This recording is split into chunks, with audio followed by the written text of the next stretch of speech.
Hi folks, so often in conversations about wounds and statistics from historical periods, some interesting things come up, and I've tried to research the statistics for periods that I'm interested in for what weapons caused what proportion of injuries, and it's just a minefield, sort of pun there, there's a sort of minefield trying to make sense of the statistics. For example, I found that in the mid-19th century, if you're looking at the Crimean War, for example, the way that people died, for example, was recorded not how we would record it today. For example, if someone was wounded several times, they would generally only record the most fatal or most dangerous wound.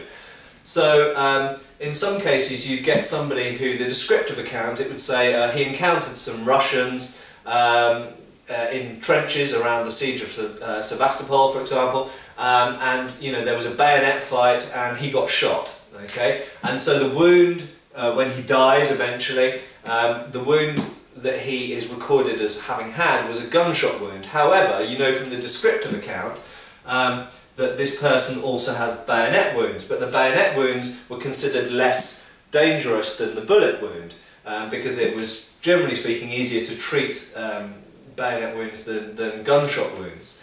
And of course gunshot wounds in themselves, you could be stabbed several times with a bayonet and survive it fairly often, whereas if you were shot in the chest or the abdomen in the mid-19th century, you were very likely to die. So there's a complication there in the way that wounds were recorded, certainly within the British military, and I imagine it's the same in other militaries.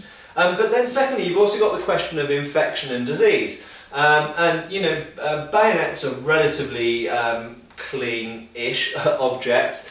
If you get stabbed by a bayonet and the wound gets treated, it's perhaps easier to clean a stab wound, potentially even in some cases to treat certain types of shrapnel wound, whereas bullets and musket balls at that time famously used to carry parts of the people's clothing into the wound, and so sometimes even if you get the bullet out, the piece of clothing that got pushed inside, if you didn't get all of that out, that could turn septic and you die of blood disease, essentially, infection.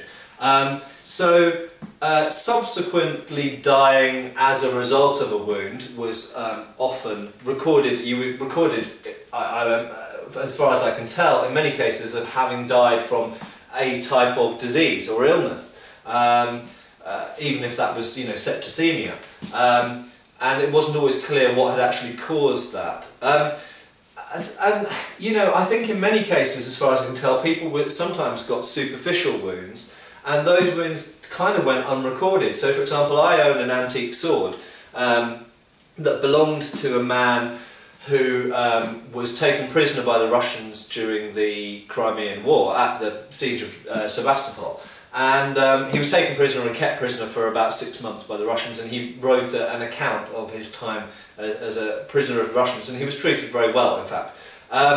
But what's interesting is there's a descriptive account of his capture, as it were, and he was commanding an outpost trench outside the siege, and the Russians sallied out, took the trench, killed a number of soldiers and took the other ones prisoner.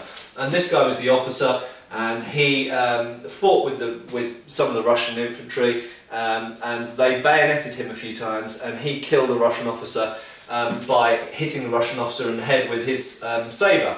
And in the process he broke his sword, and in fact the sword I own is a sword that he purchased after his release and after he returned back to Britain.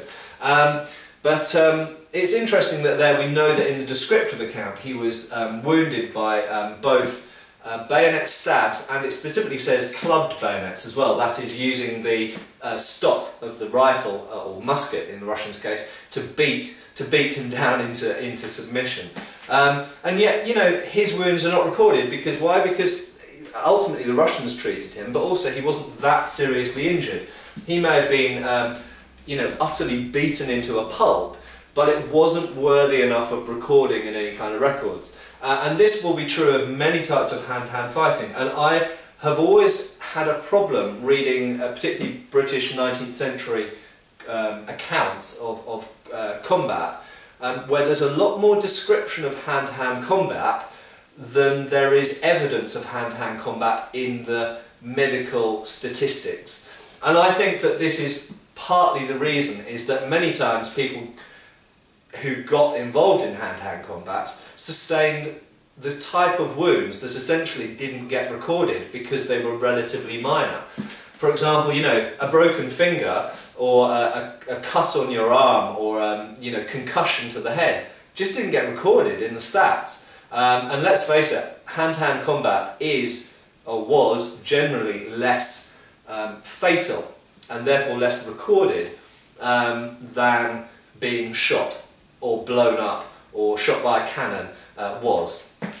So there we go. I think I'm not making any great conclusions in this video, but I think it's a fascinating topic that there's a lot of work to be done on, and I just want to caution people away from making hard and fast statements based on statistics in medical reports, of which many were published in the 19th century, and of course in the 20th century in World War I and II, because the way that those medical reports are compiled don't necessarily give you the full picture. And we even see this today looking at crime reports and hospital statistics, that often the statistics taken as black and white statistics don't give you a complete idea of what was entirely going on. So caution as always, and it's an interesting topic, and anybody out there who wants to delve deeper into it, you have my full support, and it's something that I intend to do at some point, to pick out a specific period and try and actually